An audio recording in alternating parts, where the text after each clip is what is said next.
Hello dear friends, HS education corn के YouTube channel पर आपका बहुत बहुत स्वागत है। हम आपको लेलन टॉपिक पढ़ा चुके हैं। आगे हम आपको प्रोटीन जगत का रेशा पढ़ाएंगे, जिसमें आज का हमारा टॉपिक होगा ऊन। तो आज हम किसी भी चीज से देर ना करते हुए चलिए ऊन टॉपिक पे डिस्कस करते हैं। तो आज का हमारा टॉपिक क्या है? ऊन। ऊन जो है किस जगत का रेशा है? तो सबसे पहले हम इसे क्या जानते हैं? ऊन जो है हमारा वो प्राकृतिक जगत का रेशा है। किस जगत का है? प्राकृतिक जगत का। और प्राकृतिक जगत में हमें ऊन कहां से प्राप्त होता है? तो प्राकृतिक जगत में इसे हम प्राणिज रेशा बोलते हैं या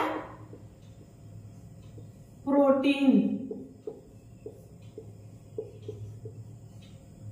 ऑप्शन में दोनों भी आ सकता है कि ऊन जो है हमारा प्राणिज रेशा है कि प्रोटीन रेशा है। तो दोनों में से अगर दोनों आ रहा है तो दोनों को टिक करेंगे, लेकिन अगर एक ऑप्शन दिख रहा है तो एक को टिक करेंगे। प्राणिज या प्रोटीन रेशा है। अगर इसमें हम ऊन में बात करें कि कौन सी प्रोटीन पाई जाती है, तो हमारे बालों में कौन सी प्रोटीन पाई जाती है? केराटिन प्रोटीन पाई जाती है ना। प्रोटीन कौन सी होती है? केराटिन। केराटिन और कैरोटीन में अंतर है। कैरोटीन गाजर में पाया जाता है और केराटिन बालों में पाई जाती है। और इसको जो है शुरुआत कहां से किया गया? सर्वाधिक प्रसिद्ध हमारा कहां से है? सर्वाधिक प्रसिद्ध शुरू कहां से किया गया ऊन? तो इंग्लैंड से।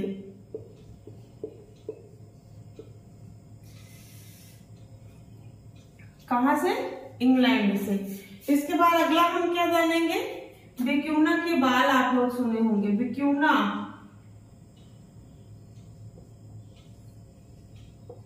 विक्यूना के बाल से क्या बनता है हमारा? मिंक कोट, जो कि सबसे फेमस और सबसे महंगा कोट है, मिंक कोट। और ये जो मिंक कोट है ये क्या है? विश्व विख्यात है। विश्व विख्यात। ऐसे शॉर्ट में नोट्स बनाते चलेंगे ना तो याद करना बहुत इजी रहता है हमारे। क्या है? ये विश्व विख्यात है। और विक्यूना है क्या? तो विक्यूना एक प्रकार की प्रजाति का ऊंट है। इतनी बात समझ में आई? क्या है? ऊंट है। हमने आपको अभी तक क्या बताया? हमने कहा ऊन जो है प्राकृतिक जगत का रेशा है। प्राकृतिक जगत में प्राणिज से या प्रोटीन जगत का रेशा इसे कहते हैं। कौन सी प्रोटीन पाई जाती है? केराटिन प्रोटीन पाई जाती है। हमारे जो है ऊन के प्रचार प्रसार कहाँ से शुरू हुआ? तो इंग्लैंड से शुरू हुआ। और उसके बाद विक्यूना के बाल आप लोग सुने होंगे, जो उससे मिंक कोट बनाया जाता है और यह विश्व विख्यात है। ऊन क्या है? विक्यूना है क्या? प्रकार का ऊंट है, ऊंट की प्रजाति का है। अब हम आगे इसमें कुछ पॉइंट को और जानेंगे। जैसे पिछली बार के क्वेश्चन में आया था मेरिनो ऊन।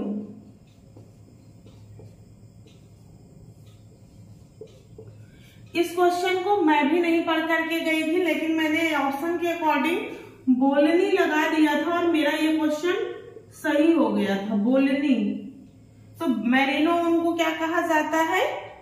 बोलनी ऊन के नाम से जाना जाता है।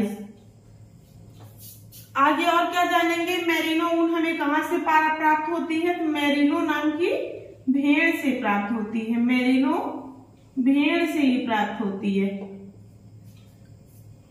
और ये पाई कहां जाती है मेरिनो भेड़? तो स्पेन में पाई जाती है। इतनी बात समझ में आई? अब आगे कुछ पॉइंट को और देखेंगे।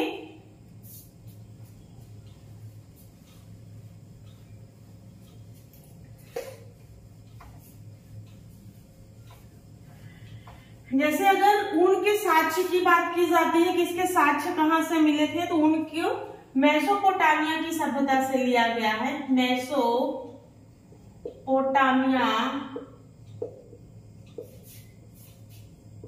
की सभ्यता से। मेसोपोटामिया की सभ्यता में क्या हुआ था? सभ्यता से यहीं पर ऊन के साक्ष्य मिले थे। यहां ऊन के साक्ष्य पाए गए थे।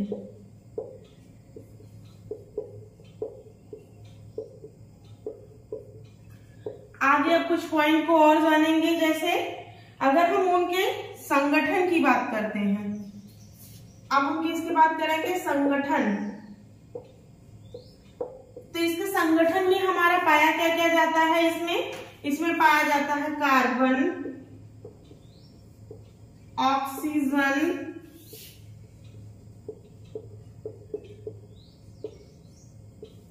प्लस हाइड्रोजन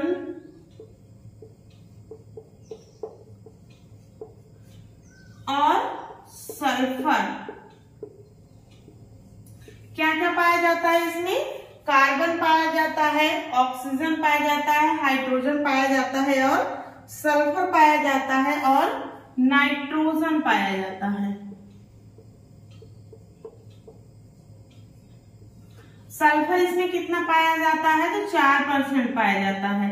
इसके संगठन से किसका निर्माण हुआ है, हमारे ऊन का निर्माण हुआ है। अगर इसके अवशोषक क्षमता की बात करें तो इसमें 30% अवशोषक क्षमता होती है और वर्ष भर में कितनी बार ऊन की शेयरिंग की जाती है, एक वर्ष में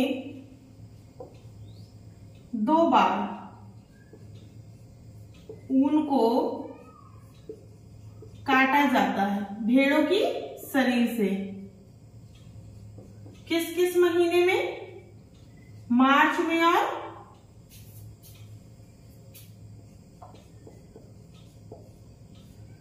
सितंबर में। किस किस महीने में, मार्च और सितंबर में। हमने आपको क्या बताया कि मेसोपोटामिया की सभ्यता से लिया गया है, यहीं पर उनके साक्ष्य प्राप्त हुए थे। और इसके संगठन की अगर हम बात करते हैं तो कार्बन होता है, ऑक्सीजन होता है, हाइड्रोजन, सल्फर, नाइट्रोजन। सल्फर इसमें कितना % पाया जाता है, तो 4% पाया जाता है। और अगर एक वर्ष में ऊन की शेयरिंग की बात की जाती है कि भेड़ों के शरीर से उतारा जाता है, तो 2 बार साल भर में उतारा जाता है, एक मार्च में और एक सितंबर माह में उतारा जाता है। अब आगे हम कुछ और बात करेंगे इसमें।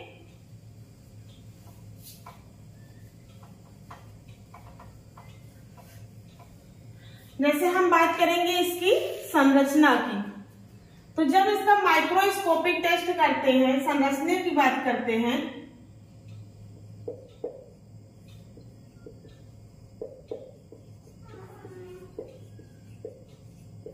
या संरचना,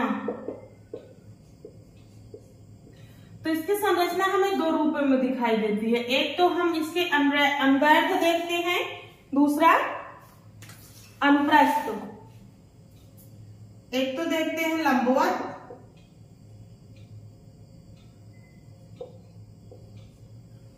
और दूसरा देखते हैं अनुप्रस्थ।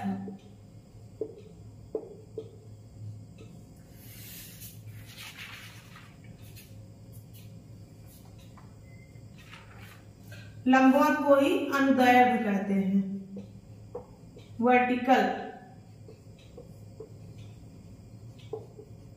किसी भी नाम से हम इसे बोल सकते हैं। जब इसके लंबवत की हम बात करते हैं कैसे दिखाई देती है, हमको सल्कीय संरचना दिखाई देती है।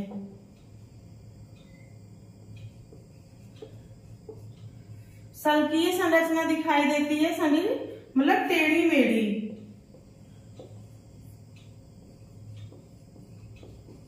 अब सल्कीय संरचना की बात है, किसके रेशे कुछ ऐसे ऐसे ऐसे ऐसे करके होते हैं। जैसे ये रेशा है जिसमें ऐसे ऐसे सल्के पाई जाती हैं, ये हो गया हमारा रेशा सल्कीय। और अगर इसके हम अनुप्रस्थ की बात करते हैं, अनुप्रस्थ में इसमें 3 परत पाई जाती है। कितनी? 3 परतें पाई जाती हैं। एक तो मेडुला हो जाता है, कॉर्टेक्स हो जाता है और क्यूटिकल हो जाता है। तो क्यूटिकल क्या हो जाता है? बाहरी परत।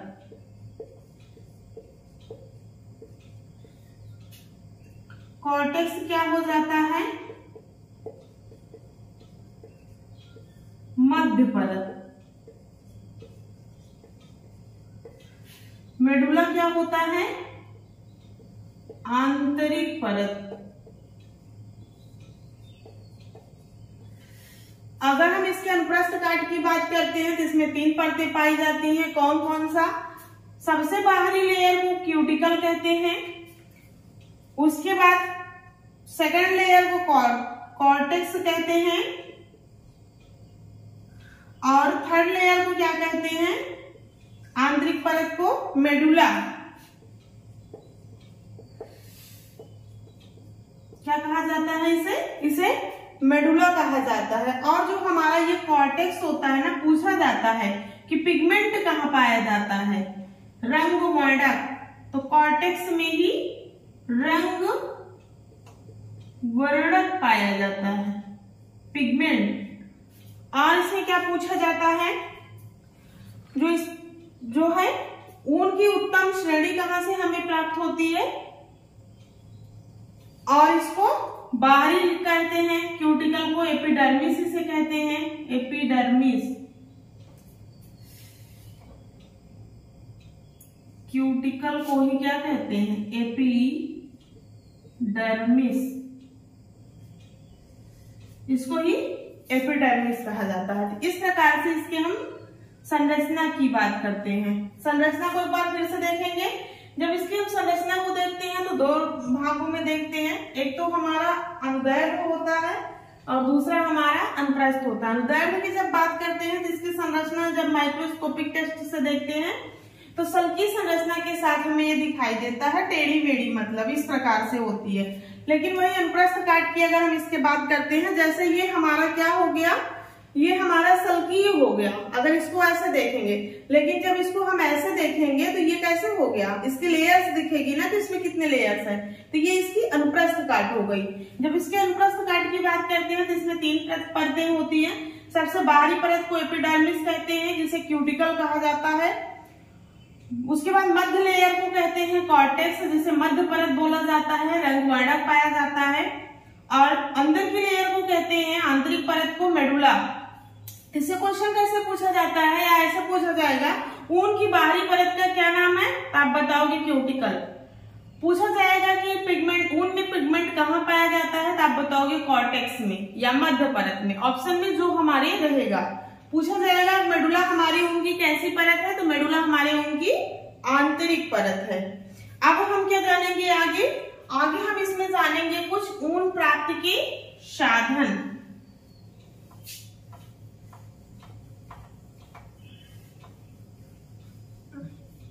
तो हेडिंग हम बनाएंगे ऊन प्राप्ति के साधन। जैसे ऊन हम कई जगह से प्राप्त करते हैं, भेड़ हो गई, बकरी हो गई, खरगोश हो गया। तो सबसे पहले हम जानेंगे कश्मीरी बकरी। कश्मीरी बकरी,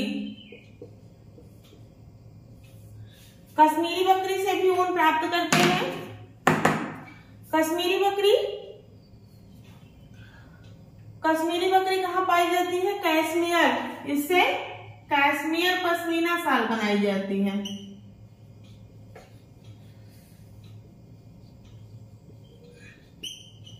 पश्मीना ऊन इससे प्राप्त किया जाता है। और इस बकरी का नाम क्या है?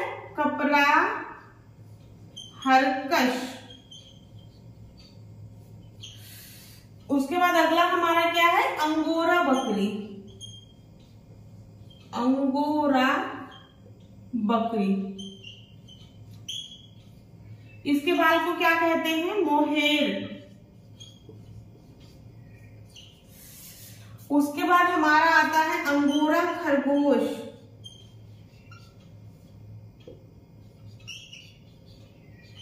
इससे अंगोरा खरगोश से किसके कपड़े बनते हैं? अंगोरा खरगोश से बच्चों के कपड़े बनते हैं और बहुत ही यह फेमस होता है, मतलब मुलायम होता है। अंगोरा खरगोश के जो है जैसे कैसे होते हैं? चमकदार, कोमल व नाजुक। चमकदार, कोमल व नाजुक। और ये पाया कहाँ जाता है? तो फ्रांस एवं टर्की में घरों में पाला जाता है। फ्रांस और टर्की के घरों में ये पाला जाता है और इसके बाल से बच्चों के वस्त्र बनाए जाते हैं। और मोहेर से कैसे कपड़े बनते हैं? उच्च गुणवत्ता वाली क्वालिटी के, उच्च गुणवत्ता ऐसे लिख लेना, क्योंकि हमारे नोट्स जब बहुत मोटे हो जाते हैं तो हम उसको नहीं पढ़ते हैं। उच्च गुणवत्ता वाले कपड़े, इससे उच्च गुणवत्ता के कपड़े बनाए जाते हैं।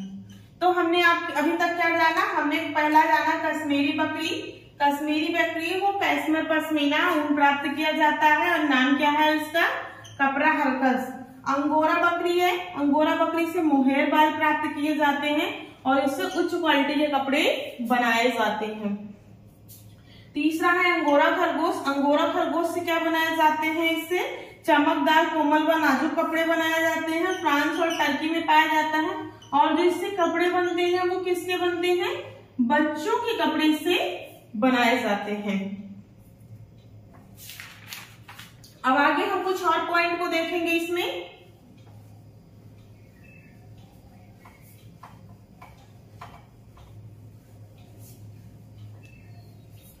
अगला है हमारा अल्पाका।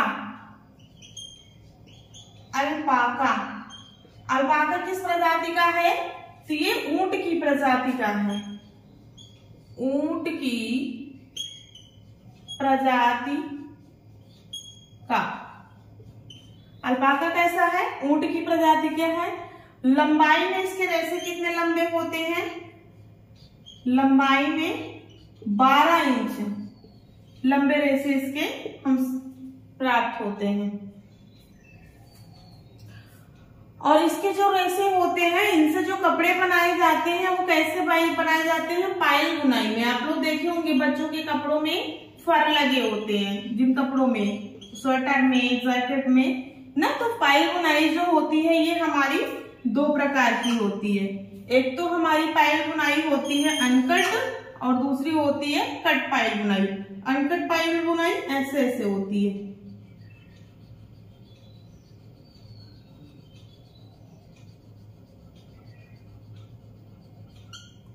इसमें इसके जो ये फर होते हैं, रेशे निकले होते हैं, ये कटे हुए नहीं होते हैं।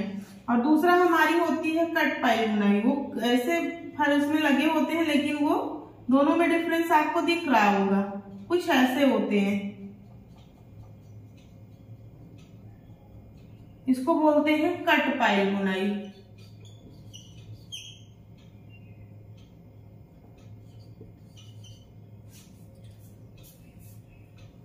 इसको अनकट पायल, इस प्रकार से। अगला हम जानेंगे अब अल्पाका क्या है? ऊंट की प्रजाति का है और इसके जो बाल होते हैं कैसे होते हैं? गर्दन एवं इसके ऊंट के गर्दन एवं पेट के बाल कोमल एवं चमकदार होते हैं। तो इसके गर्दन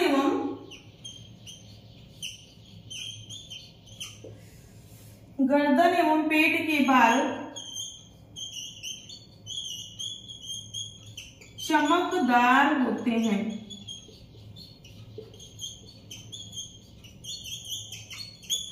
किसके? ऊंट के। और अन्य शरीर के बाल जो होते हैं उससे दरी, रस्सियां और कालीन बनाई जाती है, क्योंकि वो रुक्ष होते हैं, गंदे होते हैं। अन्य शरीर की बाल से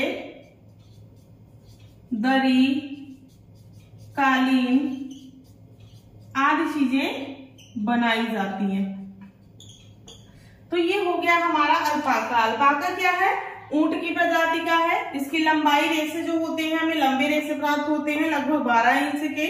और इसके रेशों से जो बुनाई की जाती है कपड़ों में, पायल बुनाई की जाती है। पायल बुनाई हमारी 2 टाइप्स की होती है, एक कट पायल होती है, एक अनकट पायल होती है। कट पायल बुनाई की संरचना कुछ ऐसा दिखाई देती है और कट पायल बुनाई की संरचना कुछ ऐसा दिखाई देती है। ऊंट के ये जो बाल होते हैं, गर्दन एवं पेट के बाल इसके चमकदार होते हैं, स्वच्छ होते हैं, अच्छे होते हैं। और अन्य शरीर के जो इसके बाल होते हैं उससे निम्न कोटि के कपड़े बनाए जाते हैं, मतलब रस्सियां बनाई जाती हैं, दरी बनाए जाते हैं, कालीन बनाते हैं, आदि चीजें बनाते हैं।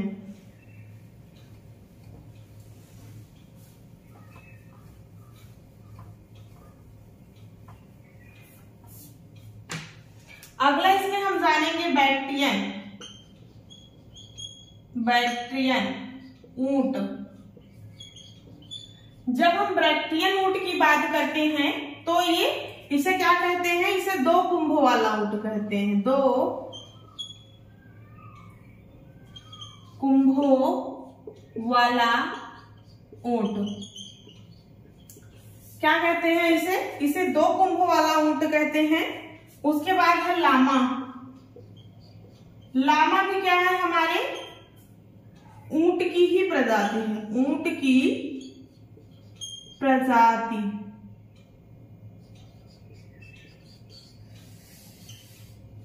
लामा क्या है? लामा भी हमारे ऊंट की एक प्रजाति है। और जो बैक्टीरियन हमारा ऊंट है, इससे ऊंट हम कैसे प्राप्त करते हैं? बैक्टीरियन ऊंट से गुणवत्ता कैसे होती है? इसकी क्वालिटी, गुणवत्ता ऐसे लिख लेंगे, उच्च होती है बैक्टीरियन ऊंट से। और इसमें जो बैक्टीरियन हमारा ऊंट होता है, इसके अंदर एक क्वालिटी पाई जाती है। वो क्वालिटी क्या होती है? मौसम के अनुसार परिवर्तन। इसके ऊंट में मौसम के अनुसार परिवर्तन करने का गुण इसमें होता है। मतलब गर्मी में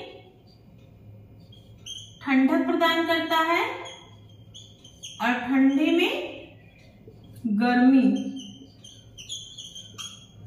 इस प्रकार से इसके अंदर गुण पाया जाता है। उसके बाद अगला हमारा है लामा प्रजाति। लामा प्रजाति में जो ऊन पाए जाते हैं ये कैसे होते हैं? कड़े होते हैं, धूसर होते हैं, गंदे मतलब धूसर होते हैं, लेकिन अंदर से रेशम के समान इसमें चमक होती है। अंदर से रेशम के समान चमक, मतलब इसके जो रेशे होते हैं, अगर इसके बाहरी लेयर को देखते हैं तो बाहर के जो रेशे होते हैं वो बहुत मेटमैलर होते हैं, लेकिन जब अंदर की लेयर्स को इसकी देखी जाती है तो वो कैसे होते हैं? धूसर, चमकदार एवं रेशम के समान चमक होती है और कोमल रेशे पाए जाते हैं। कोमल रेशे पाए जाते हैं। ये तो हमारा हो गया लामा।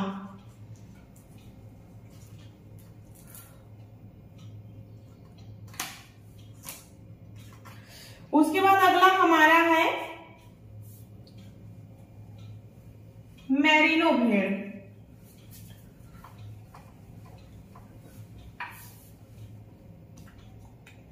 मेरिनो भेड़। जब हम मेरिनो भेड़ की चर्चा करते हैं तो जो मेरिनो भेड़ हमारी होती है, इससे उच्च गुणवत्ता वाला चमकदार, उच्च गुणवत्ता वाला चमकदार रेशा प्राप्त किया जाता है। और ये क्लास 1 ऊन का प्रकार है। फर्स्ट क्लास के ऊन का प्रकार है। और पाया कहाँ जाता है ये मेरिनो? तो स्पेन में पाया जाता है। कहाँ पाया जाता है? स्पेन में पाया जाता है। हमने आपको क्या बताया? मेरिनो भेड़ जो है उच्च गुणवत्ता वाला चमकदार रेशा होता है। ये क्लास 1 ऊन का प्रकार है। और पाया कहाँ जाता है? ये स्पेन में पाया जाता है। तो ये यहाँ तक हमने ऊन प्राप्ति के साधन को कंप्लीट कर लिया है। अब इसके आगे के चैप्टर को हम नेक्स्ट वीडियो में पढ़ेंगे।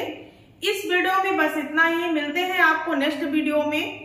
अगर आपको सारी चीजें समझ में अच्छे से आ रही है तो आप लोग अपना फीडबैक दे दिया करो। आप लोग के फीडबैक से सिर्फ मोटिवेशन मिलता है, इससे ज्यादा कुछ नहीं होता। और मिलेंगे आपको नेक्स्ट वीडियो में। लाइक कर लीजिएगा, शेयर कर लीजिएगा, ताकि आपको नेक्स्ट वीडियो जब हम अपलोड करें तो उसकी नोटिफिकेशन आपको मिल जाए। मिलते हैं हम नेक्स्ट वीडियो में। तब तक के लिए आपको बहुत बहुत धन्यवाद।